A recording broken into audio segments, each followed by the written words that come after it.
For 131 years, folks have been drawn to one of Negaunee biggest draws in town. This is the original and the ultimate tailgate party. Lambeau has nothing on the Ishpeming Ski Club.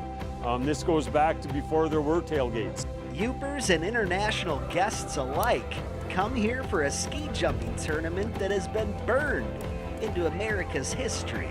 This community supports us wholeheartedly year in and year out.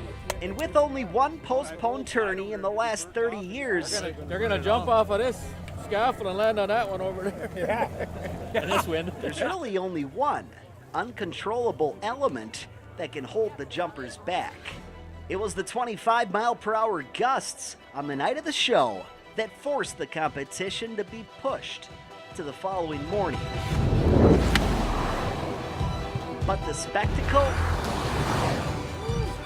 was worth the wait.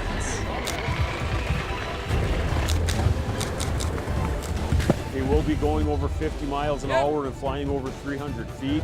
You're going to be astounded as to the sound of the wind hitting their bodies. Upwards of 30 jumpers from across the globe showcase their skills on one of the oldest and so-called best hills in the country. All of these jumps have a lot of character. You know, they're not quite as new, but that's one of the reasons we love them. This 295-foot tower that peaks just over the tree line was built in the early 1900s. It's been here since 1925, first competition in 1926. We've had national champions, we've had Olympic champions come here and ski, world champions have jumped here. Jumper in the track. And while the spectators have become ski jump experts of sorts over the last 131 years of taking the show in, only someone who's really willing to take the plunge knows what a good flight is truly like. Well, you know, it's an 11-second ride, top to bottom. And it doesn't seem that long. The real thrill is the experience of the air pressure against your body and your skis and the lift that you feel while you're flying. And though the longest running ski jump tournament in the country probably had just 10% of the crowd on day 2 than they did on day 1, the first night's backdrop really gave you the chance to see the small town of Negaunee in a unique light. So that's another reason we love coming out here is because, you know, they're small towns, but somehow they pull, you know, 3-4 times as many people. You know, people come out of the woodwork and they just love this kind of place and this kind of event.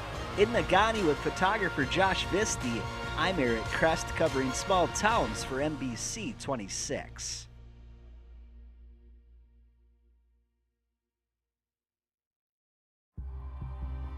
Just about 4 miles northeast of Baraboo is Man Mound Park, a place that pushed its way into history through the work of Native Americans who piled the earth into a shape only visible from above. Didn't have any way of getting that view, so they had to use their mind's eye to create that shape. Crafted about 1,000 years ago, the Man Mound stretches 214 feet tall by about 64 feet wide.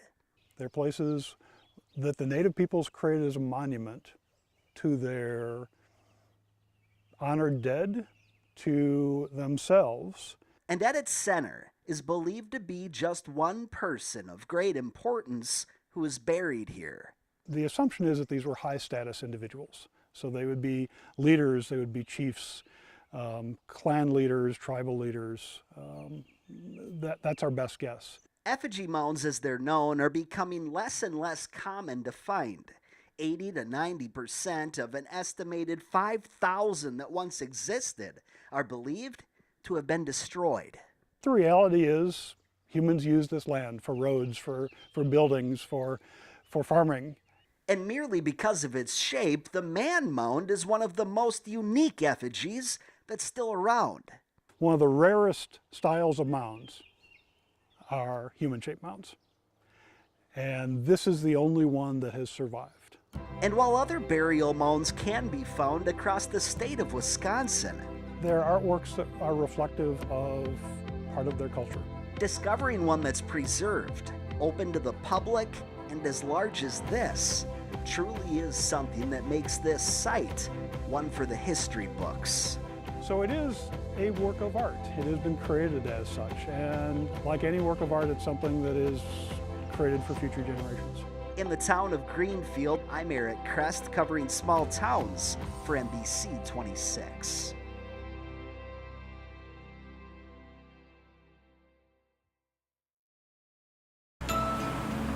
Brooks Shoes and Repair in downtown Waupun has helped hundreds of thousands of people put their best foot forward during its 80-plus years in business.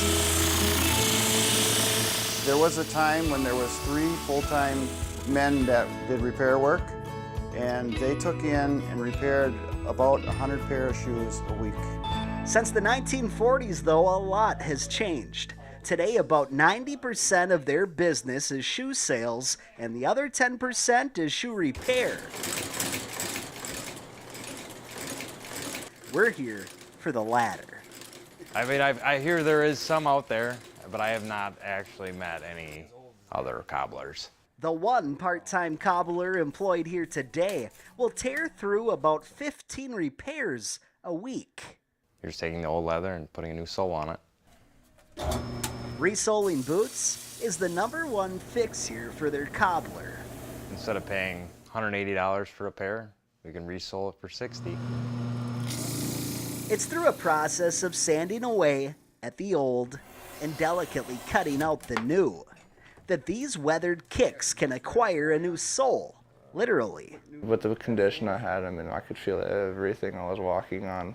But now, I mean, it'll be just like new. The new feel, though, only happens thanks to the old tools. There's a reason for that. It's because they don't make that stuff anymore, because there's nobody doing cobbler work anymore. From the stitcher to the stretcher to the auto nailer, all of these pieces of equipment are originals from the mid-1900s. It all passed down through the years to different people to learn the trade, to keep it up so it wouldn't go away. And the good folks of Waupun, well, they get to reap the benefits of having this old-timey profession that has been passed down through the decades and has helped this community put their best foot forward. This is my first time, and I really liked it so far. I'll probably do it again. In Waupun, walking a mile in a cobbler's shoes with photographer Josh Visti, I'm Eric Crest, covering small towns for NBC 26.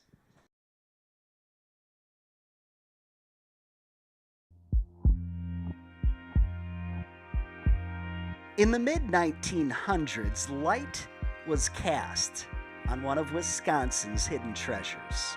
You're just going to be blown away. It's really beautiful.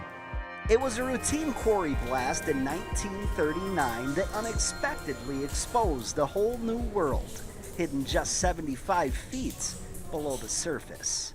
It did take a number of years for people to actually be able to traverse through the whole cave on a tour like you would have today. At Cave of the Mounds in Blue Mounds, Wisconsin, you'll get an intimate peek into the past that's full of colorful rocks, shimmering crystals, and a constant drip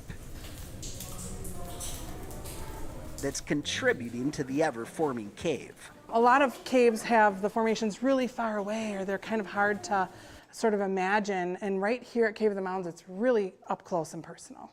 All of the magic found down here, though, had to work its way from the surface. The minerals, the pieces of earth, sprinkled all of its colorful backstory into what, over time, became one of the Midwest's premier caves. We have a lot of really beautiful formations and coloration from the minerals that are present here. And by the time the minerals work their way beneath the surface, the iron and magnesium that's coursing through this limestone creates the jagged, rounded, and towering formations that will leave most guests in awe. We want kids to come out with a sense of wonder so that they carry that through their lives and become stewards of nature. And while this limestone cave was first opened to the public about 80 years ago, it took millions of years for this place to form. The limestone foundation that we have here is between 400 and 500 million years old. That means that after that is when the cave started to form. We think maybe 1 to 2 million years ago, but we're not 100% sure of that. And while discovering something new in a place so old is just part of the experience hidden around every corner, column, and piece of smoothed out limestone, what really makes this ever-growing cave memorable is that it's one of Wisconsin's most accessible trips back in time. It's really a window into the past that you really can't get any other way. With photographer Josh Visti covering small towns in Blue Mounds, Wisconsin, I'm Eric Crest with NBC 26.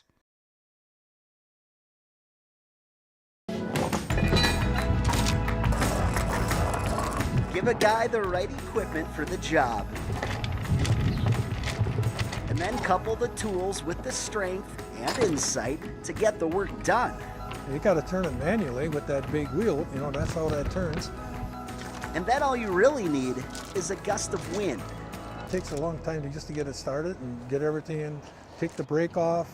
And one hefty push to make something marvelous happen in Little Chute. It's a little complicated, but it's amazing the engineering that the Dutch people did to get this thing going.